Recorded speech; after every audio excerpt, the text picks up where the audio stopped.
Something a little different today. We're taking the Range Rover on the route to Richard Coeur de Lion. For those of you that don't know French, the route of Richard the Lionheart. Obviously, he spent quite a lot of time in this area of France many years ago. Now, whether it's medieval marketing or medieval tourism, I don't know when this was set up, but the route to Richard Coeur de Lion is at over 200 kilometres. It goes through the Corrèze, Port Vienne, dips into the Dordogne, takes in about 23 chateaus, ruins, landmarks. So this video we're going to have a bit of a drive around just sort of 4 chateaus.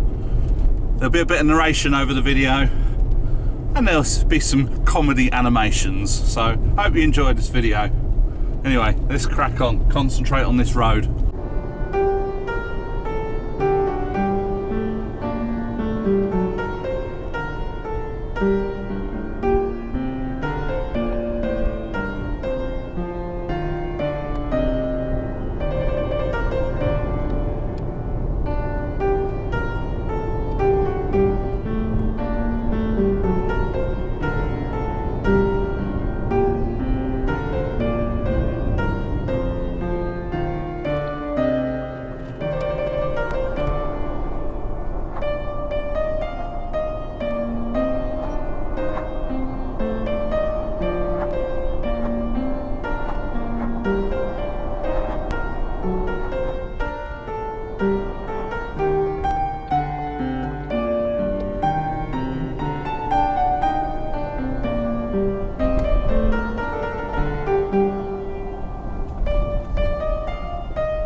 The Castle of Nexon is one of the must-see sights, even though it was built long after Richard the Lionheart, mostly because of its richness of its history and traces left by its equestrian past.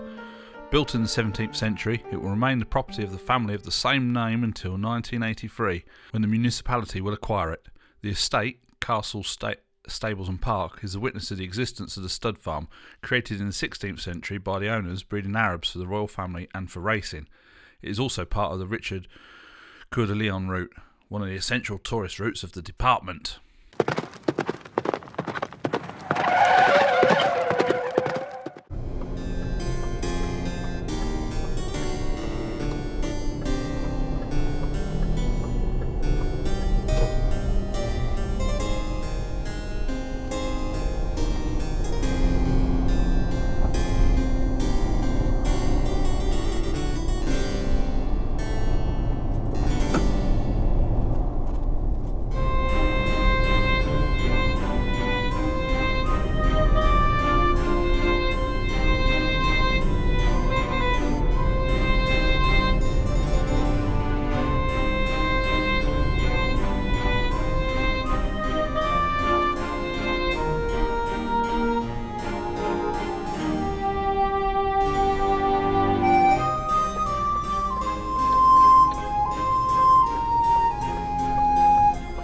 The Château de las Tours is placed in a strategic position between Limousin and Périgord. Numerous archaeological discoveries provide evidence that there are traces of much earlier occupation of the site, up to 8000 BC. There remains traces of 2 fortified enclosures, a Celtic one with an elliptical shape, the other of a square Roman camp. So this is Las Tours. There's not much of a chateau, castle left. There's some ruins. I will put some pictures up, give you a little bit of information about it. From the 10th century, the land belonged to the illustrious Las Tours family, who had 3 castle mounds built there. Later, a Romanesque keep was built, and from the 14th and 16th centuries, the building evolved to take the form we now know. However, after the Revolution, the castle was used as a stone quarry. In the 17th century, gunboats were added to the towers. Las Tours Castle has been listed as a historic monument since August 6, 1956. Since 1970, an association of volunteers has been restoring the castle, which is one of the highlights of the Limousin history. Now, I don't know if you know much about the history of Richard the Lionheart. Out of the 10 years he was King of England, he actually only spent 6 months in England. The rest was away on crusades. On his way back from the crusades he was kidnapped. His mother, Eleanor of Aquitaine, almost bankrupted the country, paying his ransom, and then he spent the last 5 years of his life trailing around France. The feudal lords in France didn't really like him that much, so while he was away on the crusades, they was sort of like fortifying their chateaus, making them a bit more impregnable, and when he came back he was trying to assert a bit of power back into the area, which is why a lot of these chateaus are on the route to Coeur de Lion. So they say. He visited them. This is last tour. We're now going to go on to Le Coeur, and then there's one more after that, which is where he met his end. So let's carry on.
So this is Le Coeur.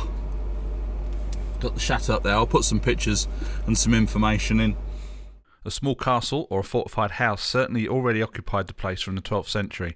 Eventually, in the 14th century, the castle passed from the barons of Aix to the Perouses, a family of knights originally from the Ségur-le-Château in Corrèze.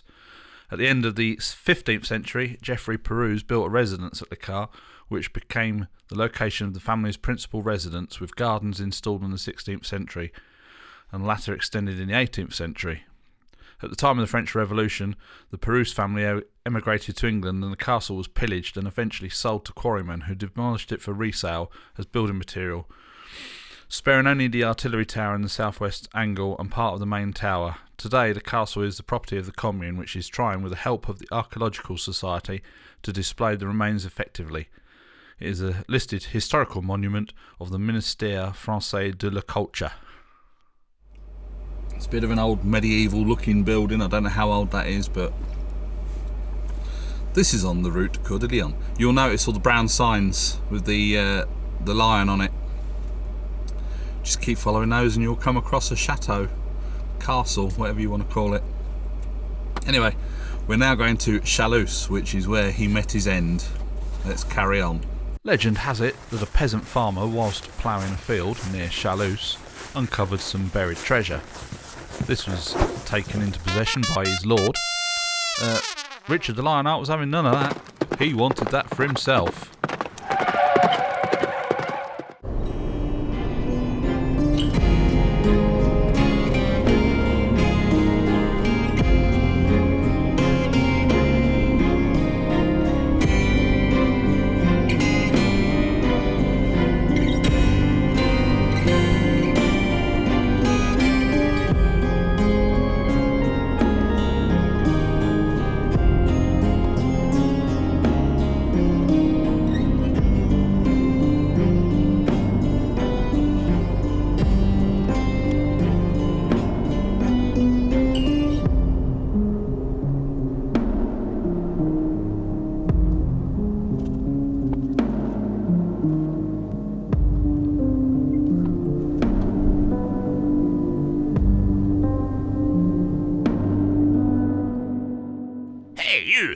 That treasure's mine. It belongs to me. Heh. Me your hijos turn to assholes and shit all over your shoulders.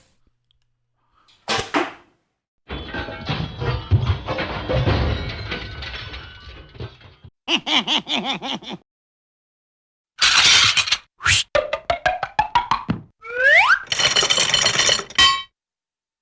Château de Châlus-Chabrol is a castle in the commune of Châlus in the department of Haute-Vienne. The castle dominates the town of Châlus. It consists today of an isolated circular keep, 12th century, and a residential building constructed between the 11th and 13th centuries, enlarged in the 17th century. The castle protected the southern approach to Limoges and the north-south route between Paris and Spain, as well as the ancient east-west route linking the Mediterranean to the Atlantic.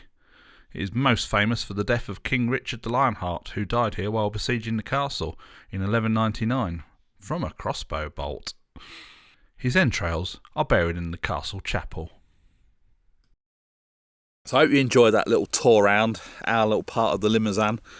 We took in 4 chateaus: Nexon, Lastour, Le Car, and we ended up in Châlus, you know, where he met his end. I think it's the only place in the world where somebody's bowels are part of a tourist attraction. I don't suppose there's anything left of his bowels where they're buried, but there you go. It was a long time ago.